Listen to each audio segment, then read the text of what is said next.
So, I'm gonna try and psychoanalyze myself because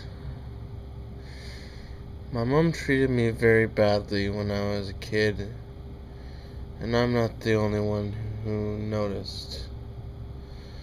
All the neighbors always noticed that she treated my sister better than me. I got all the flack and she got all the praise. I'm not jealous. It's not my sister's fault. I'm just mad, and my mom would always punish me for nothing. But I'm not gonna make this just a list of complaints. I want to get into my actual feelings. So I guess I'll start with what's bothering me right now.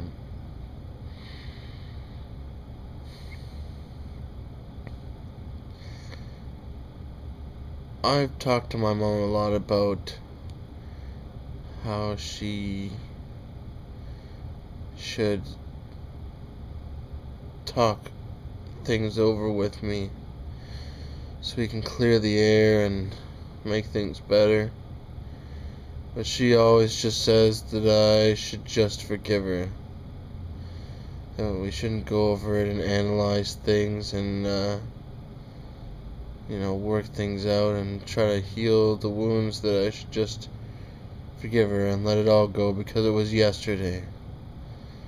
But the past is the foundation of the present, and the present is the artifact of the future. See, if you plant a seed, it's necessary for that seed to be there for plants to grow. And some seeds, if you plant them too deep, etc., they won't grow. But essentially, if you plant a seed, it grows a plant.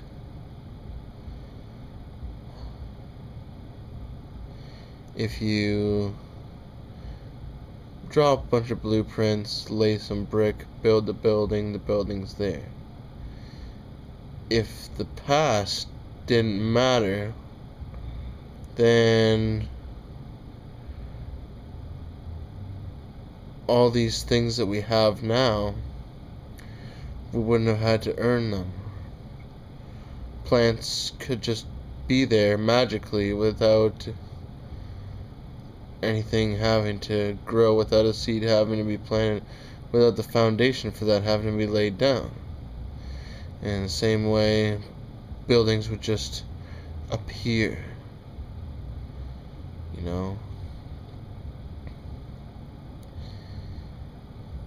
If the past didn't matter, we wouldn't have to wait for the plants to grow. If the past didn't matter, it wouldn't take time to do things.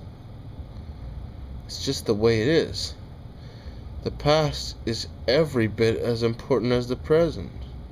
Maybe more, because we wouldn't be where we are if it wasn't for the past. And besides, the past used to be the present.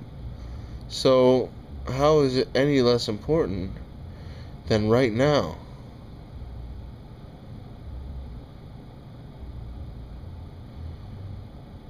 So, she just says if an issue is old, then basically it's not her fault. There's no guilt to be placed on her. There's no fault whatsoever. And because she asked God to forgive her, well, she's forgiven, and it doesn't matter. It just doesn't exist. She's completely absolved, and there's no kind of problem. She just wants to believe that it's like it never happened. But it's not like it never happened. It's exactly like it happened because it happened. Like, duh. And today she's told me she's had to forget all the things I said to her that she didn't like because I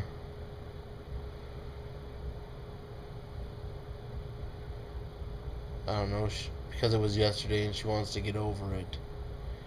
And I told her, well, that's just another thing you've done to hurt me because you don't even care enough to remember. And she said, oh, I remember them, but I won't hold them in my heart because it causes me pain, etc., etc. And I told her that then she's weak and unwilling to accept reality. See, I accept the past. People can tell me that I'm living in the past all they want. But I'm not living in the past. I was living in the past when it was the past, back when the past was the present.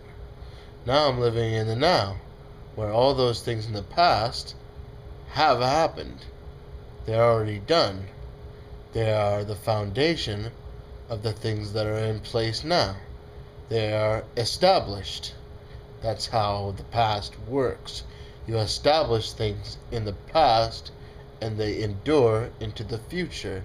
You plant a seed in the past when it's the present and it endures into the future, which then becomes the present.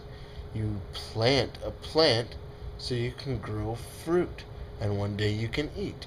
You build a building and then one day you have somewhere to live. You can't build it all at once. You can't just snap your fingers and it's there. Once you put something in place, it remains in place until it is taken out of place, until it is resolved or de-resolutioned or otherwise undone.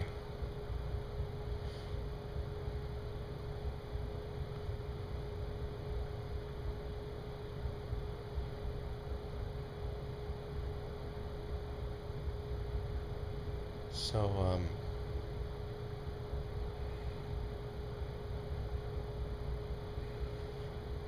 I don't live in the same city as my mother anymore, but we live in the same province.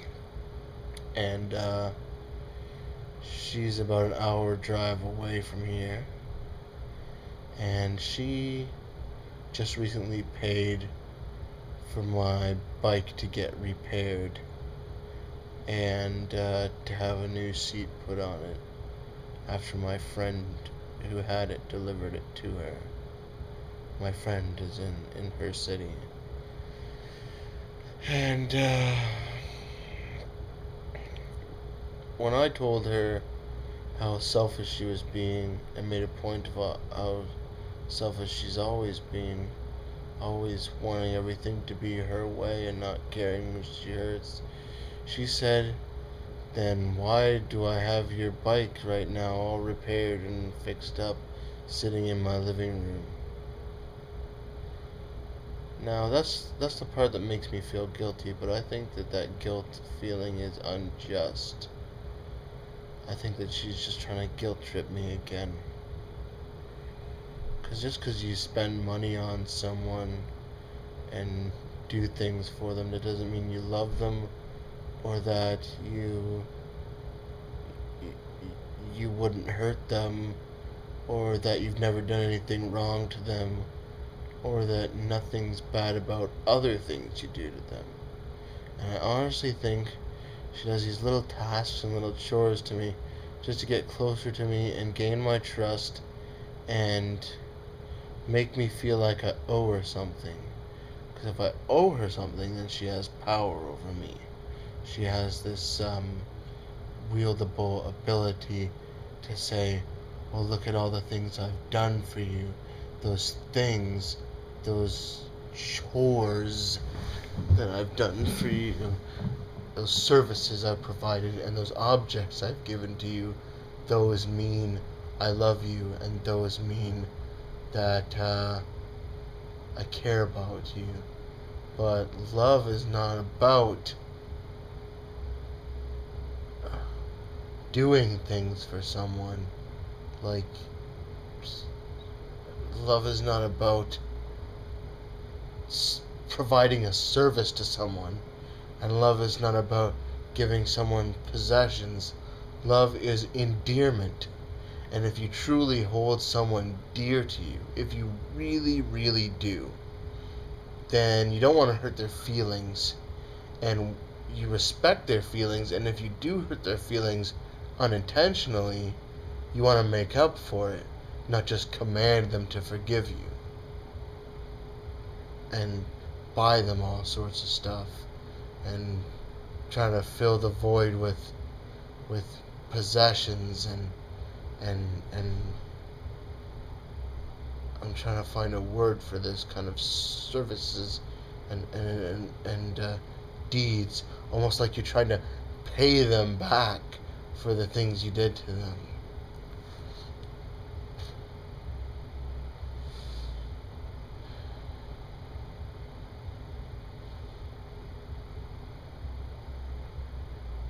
It's about respecting each other's emotions.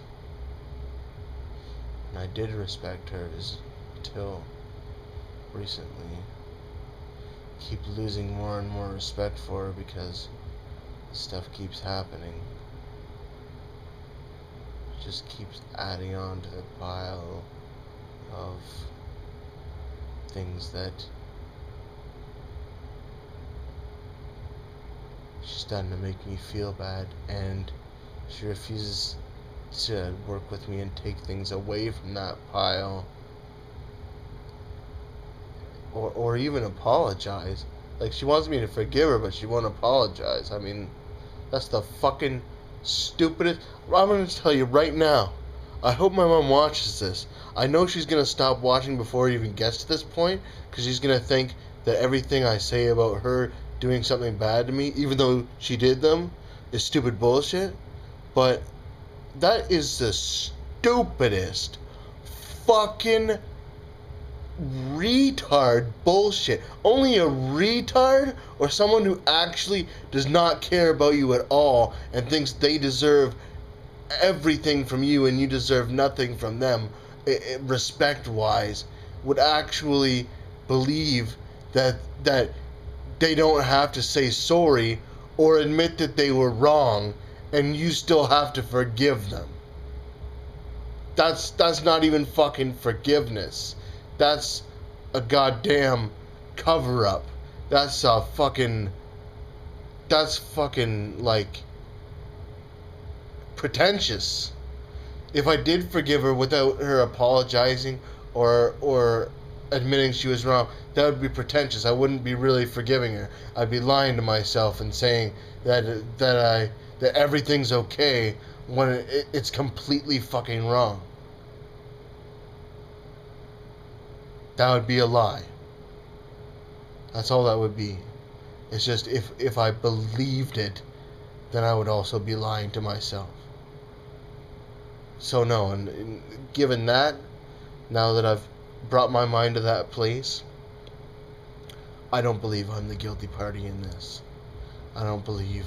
I'm not going to say I've never done anything wrong to my mom, but I will say that the things that I did do out of anger, that they had a good reason for them, and none of them were beyond what was reasonable for the situation. Not one. There was no one time when I did something that was upsetting to her for nothing, or because I just wanted to hurt her for no reason. There were times I was trying to piss her off, but only because she had mentally abused me so much and punished me for no reason so much that I thought I should punish her. Like one time I took the pins off of her door so that there was no way she could close her door, her bedroom door.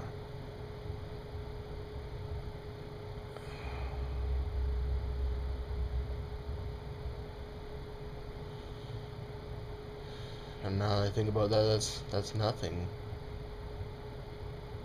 And she would always make up these ridiculous theories about when I lied and said I didn't do something, and say that I was becoming this other person. This is what she said when when I pulled off the pins and said that I didn't do it. She said that I was like the Hulk, and when I got angry, I didn't know what I was doing, and I didn't know who I was, and I must have done it without even realizing it. And like, I lied to have control over her because there was no other way to actually gain anything. Like, if I would have just smashed everything in the house or something like that, she would have just put me in foster care, which now I know I was scared of, very scared of then, because I didn't know what was going to happen to me. But now, it probably, like, looking back, it probably would have been better for me. Except maybe if I had done that, I might have got mixed in with some bad kids and maybe ended up committing some crimes or doing some drugs, or like I might, if I had gone to a foster home, then there is a chance that I could be smoking crack right now instead of doing this, you know? Like, I don't know, but it was scary and I didn't want it, and I knew that I had the emotional power to win over her in that situation and not get put into a foster home, and it did work.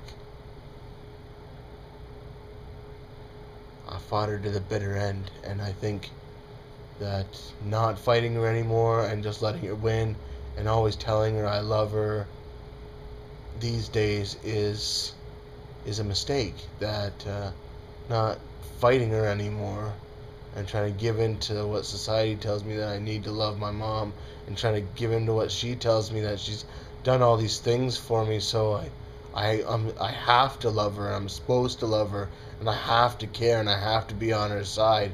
That's the mistake. That's the reason I'm so emotionally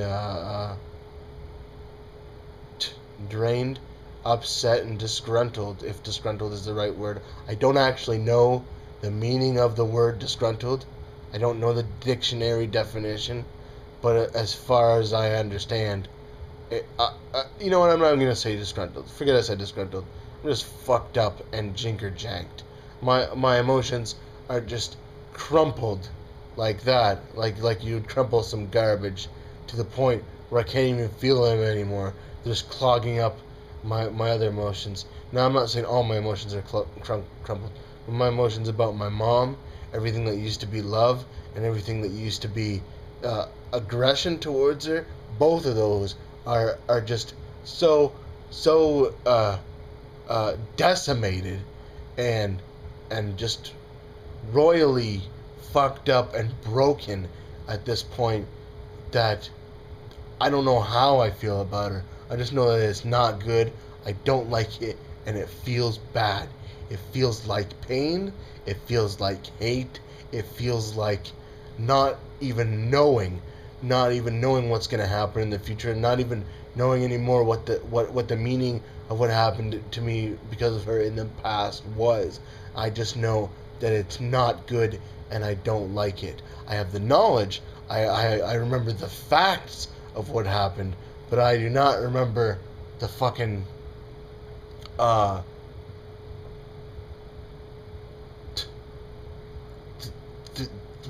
way that well, I remember, but I don't feel now anything concrete about my mom, or how I feel towards her, or what it means. And I still remember the first time she spanked me with a wooden spoon. I was like, what? Like, the thought going in my mind, it wasn't this logically processed, but it was pretty much like, what? You're gonna hit me with a weapon? I mean, I couldn't believe it. And she used to break the spoon on my ass. She broke 3 or 4 wooden and plastic spoons on my ass. That was how hard she hit me, just for not wanting to listen to her.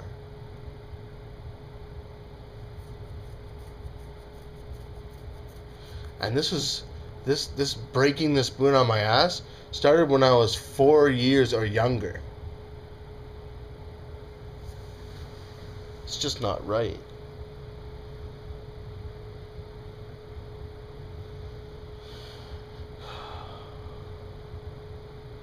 I can't believe I remembered that.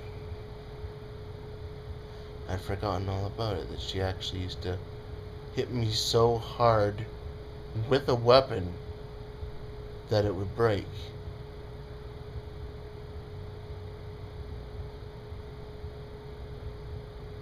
What an evil bitch.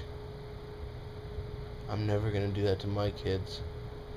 If I ever feel like I have to hit my kids and I can't figure out another way around it, I can't figure out a way to still parent them and make them listen and keep them safe without hitting them, I'm giving them up. I'm giving them to foster care. Even if they got hit by somebody else after that, that would still be better than if I had to live with the guilt of doing the same evil to my children that my mother did to me. I would rather give my kids away. And I know I don't have kids now, and I know I don't know what it's like to have kids, but I do know what it's like to create and to care for that creation.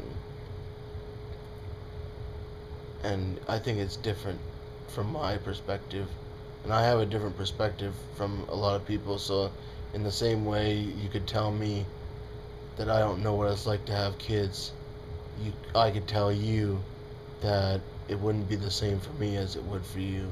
But to me, a kid is not mine. I don't own them. They're their own person.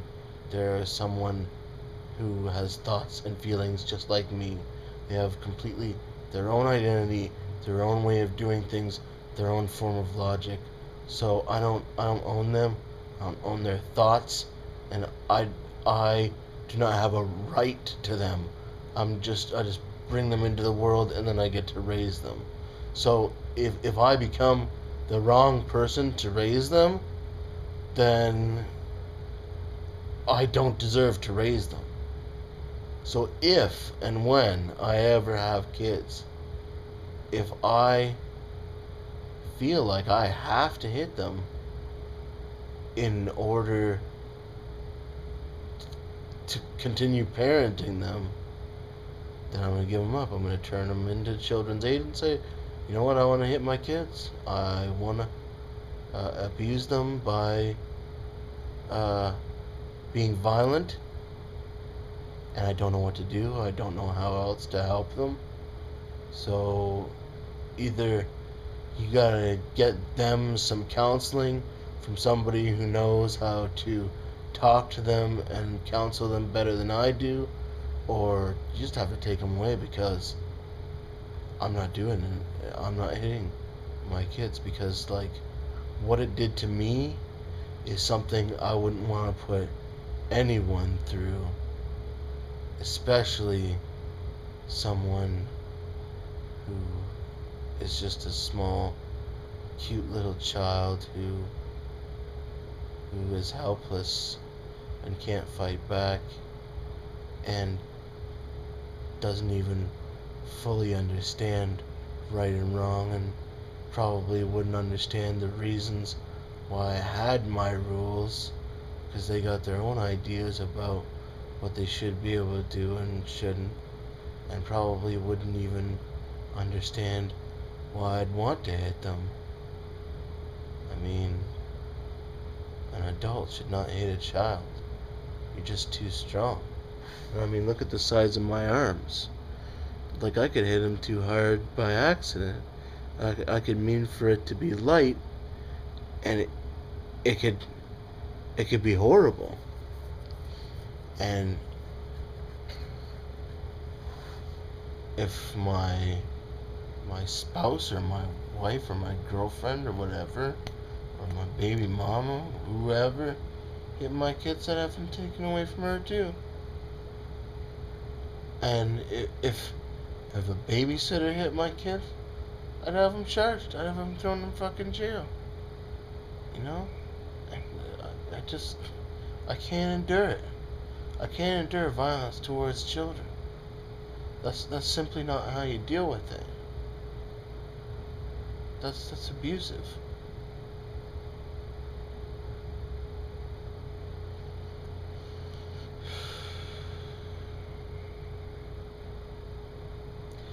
But even given all that,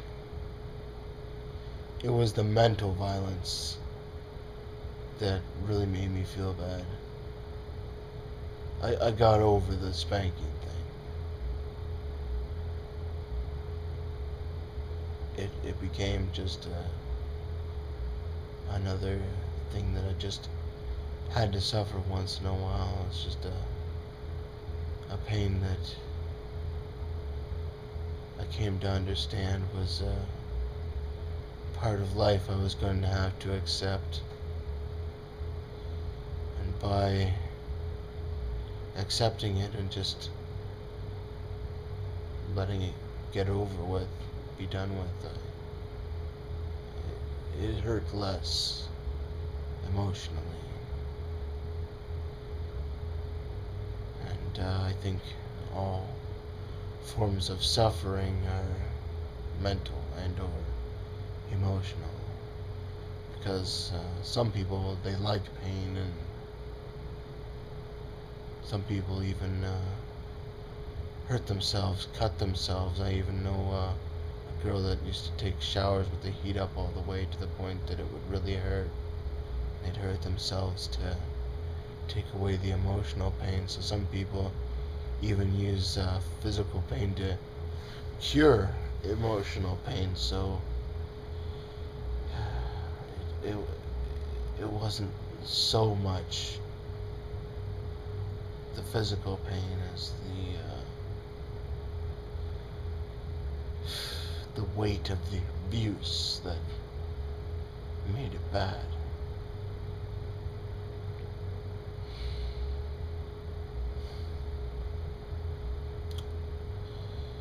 The real mental abuse didn't really start until we moved to Timmins Crescent. I started to get a little older, and my mother expected me to have responsibility.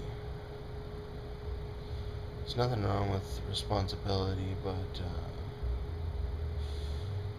with her idea of responsibility came accountability for everything that went wrong, and she used to take all her problems out on me, and she would actually punish me when my sister did something wrong, just for speaking up and saying, oh, you shouldn't have done that, or laughing at her and saying, haha, you shouldn't have done that, or something like that.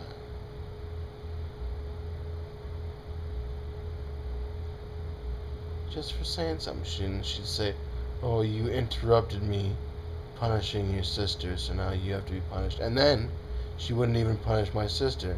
My sister would get away with it, and I had to go to my room. This kept corrupting my sister until she started abusing me too. And I was the only male in the house, so eventually I just got looked down on like a dog. My emotions didn't matter at all. Nothing I did mattered. Unless it was bad, then it was the biggest deal in the fucking world. And I had to sit in my room for hours for it. And it could be nothing. It could be the smallest fucking thing. And I get the biggest fucking punishment. It was ridiculous.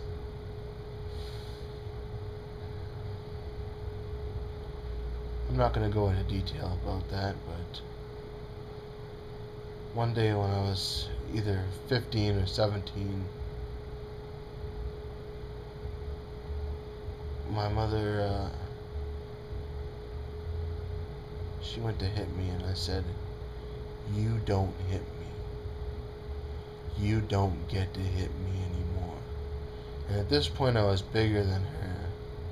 I think I was actually getting close to, or already at, 200 pounds. And she said, are you threatening your mother? Are you telling me that? I just stared at her, because that's what I was doing. But I knew if I said that to her, if I said that, yeah, I'm threatening you, or yeah, I'm gonna hit you. And she would have immediately called the police. And I don't see how that makes sense.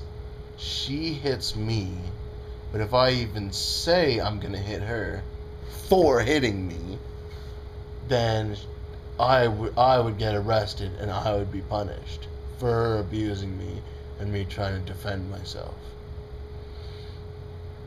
And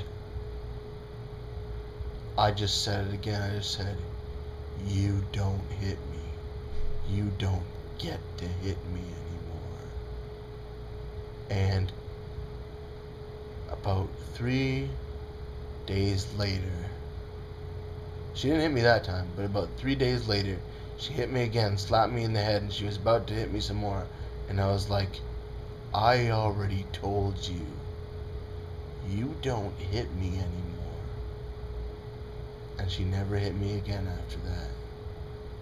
Never again. I was actually angrier that I had to say that, and that I had to make her afraid of me. That I had to make her think she was gonna get her ass beat before she never hit me again.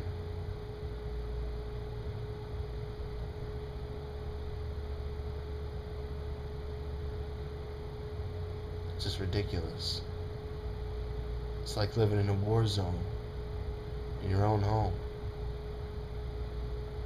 when the people that you live with and that you depend on to survive are your worst enemies. And I got lots of flack from the kids at school. They always made fun of me a lot because my head's kind of crooked, and that's because of an enlarged neck muscle. So I used to always have my head kind of tilted to the side. You know, when you're different, it's hard.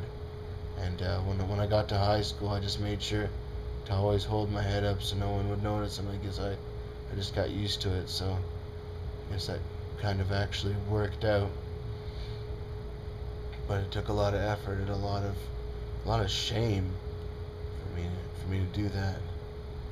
I just didn't want it to continue. And you know, the kids at school, they were so harsh on me. They were horrible. But you know, they were just kids. They can only come up with so many insults. The way my mom talked to me was so much worse. She made me feel like I was nothing. It got to the point where I actually said to someone who was a couple of girls who were making fun of me pretty bad, I was just like, whatever. I get worse insults from my mom than from you. And I saw the expression on their face, and it actually seemed like they kind of stopped and thought, like, holy crap, what the hell does your mom do to you? And when I saw them stop and think, I stopped and thought, and I realized, holy fuck, what the hell does my mom do to me? Because I'd just been living with it all my life, and it had just become my life. But as soon as my mom got married to my sister's father, she just didn't care about me as much. My dad was never around, so it was always just the two of us before that. There was a lot of love, a lot of caring, and dependence, codependence actually. I depended on her for food and, you know, the things that you need to survive, and for someone to care for me. You know, care as in, well, care, and care as in take care of me, but mostly care, because I didn't really think about, you know, provisions and survival at that point. And she depended on me for love, and, you know, a smiling face, and a new thing every day. And just went downhill and downhill. And her husband, JP, he abused her. He treated both of us so badly. He was such a mean, uncaring man. And he always made us feel like we were lesser than him when we came second and we weren't even worth anything. And I think that's where she got it. I think so much of him rubbed off on her that she just couldn't handle it. And she became cold and bitter and fickle and mean and destructive and just without any positive emotions, because that ruined her life. She knew him as a friend when they were younger, and she thought he was a good guy, so she decided to marry him, mostly because she was lonely. And she thought, well, she'd finally have a husband and have a happy family with a couple of kids, and from now on everything would be good. And she always told me he would be my number 2 daddy. That was the way she put it. And she would tell me that Jesus, in the Bible, God was his real father, but Mary was married to Joseph. So Joseph was his number 2 daddy. So she even went as far as to incorporate some kind of religious significance. And I was too dumb to see past anything in religion at the time, so even the damage that wasn't done to me directly by her, or at least intentionally by her, was enormous. And I don't hold any animosity towards her because of that, but I'm sure the subconscious feeling of despair is there because of that.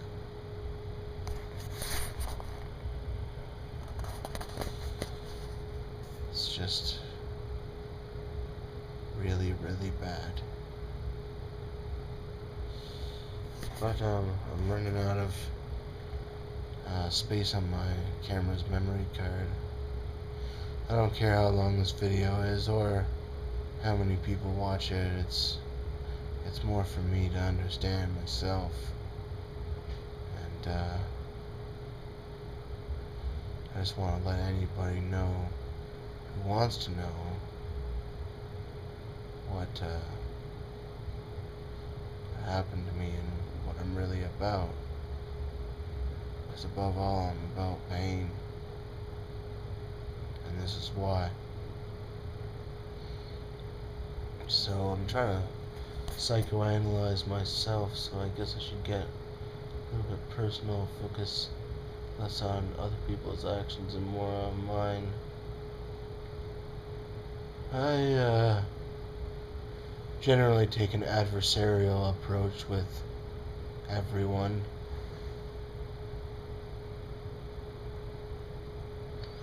For a while there, I was kind of trusting people a lot, but not anymore. I'm friendly. I'm not saying I don't try to be friends with people. When somebody does something I don't like, or something that makes me not trust them, I immediately turn on them. I don't betray them. It just becomes my agenda no longer to be their friend and endear them as much as possible, but to pick apart their psyche and examine every part of them to see why they're treating me that way and what they're trying to do to me, and what sorts of lies about how they're my friend, or rather, well, not necessarily rather, or perhaps, or what kind of emotions they're trying to invest in me, and what kind of emotions they're trying to get me to invest in them.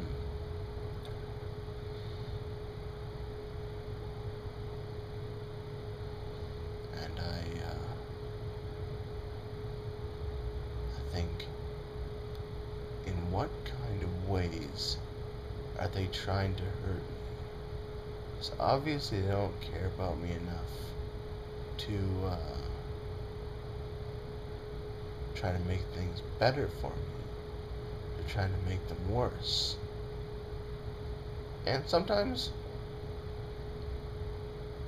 that happens, and then we have a bit of a falling out, and then I realize, you know what? They may have been trying to get on my case that particular time, but I think they just misinterpreted my approach. And I apologize, and I talk it over with them, and then things are okay. Sometimes there's no talking it over with them. Sometimes they wanna string you along and make you think, you know, well, we'll be friends, but I'm allowed to be mad at you, and you're not allowed to be mad at me. Because if I'm mad at you, it's because you're not doing things the way that I like, which is the right way, and yours is the wrong way. But if you're mad at me, well, that just means you're rude and being an evil bastard, even though I did vindictive things to you and tried to make you think you were lesser than me. And you know what? From a psychoanalyzing point, that attitude is stuff that I got out of a ninja handbook. It's an actual form of psychology that I learned and practice. It's not some sort of mental condition that I developed that causes me to be an adversarial bastard. I just realized that there are so many more people that are out to make your life shit than most people want to believe. Halo Earth Maiden said that some people just want to believe that the world is just sunshine and you fart rainbows, but really your farts smell like shit. And some people never realize that.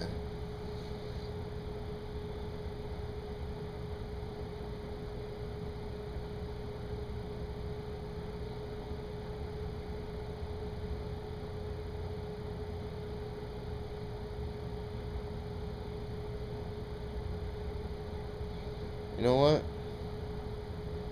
I'm glad I did this video.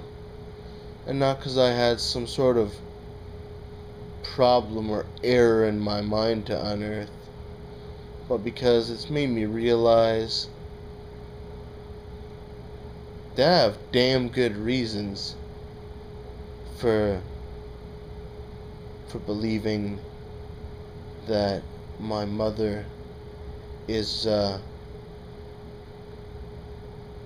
someone who prefers to see me upset rather than happy. And I have damn good reasons for looking at things that other people think are good and being able to see them for how bad they are. And I have damn good reasons for trusting people no one else will trust, because they have something inside them that they can't see. Like some people, they have flaws, things that make them not so nice in some ways, and they come across to some people as bullies, but really they just don't have the social skills to know how to make their opinion known without presenting it in an aggressive way, and they just act out, but really they're hurting inside, and they want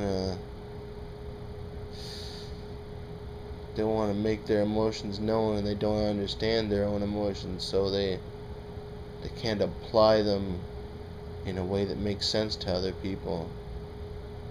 And if you just talk to those people really talk to them about their feelings, they'll open up, and you'll find out a lot more about them, and you'll realize that they're a lot smarter than you think.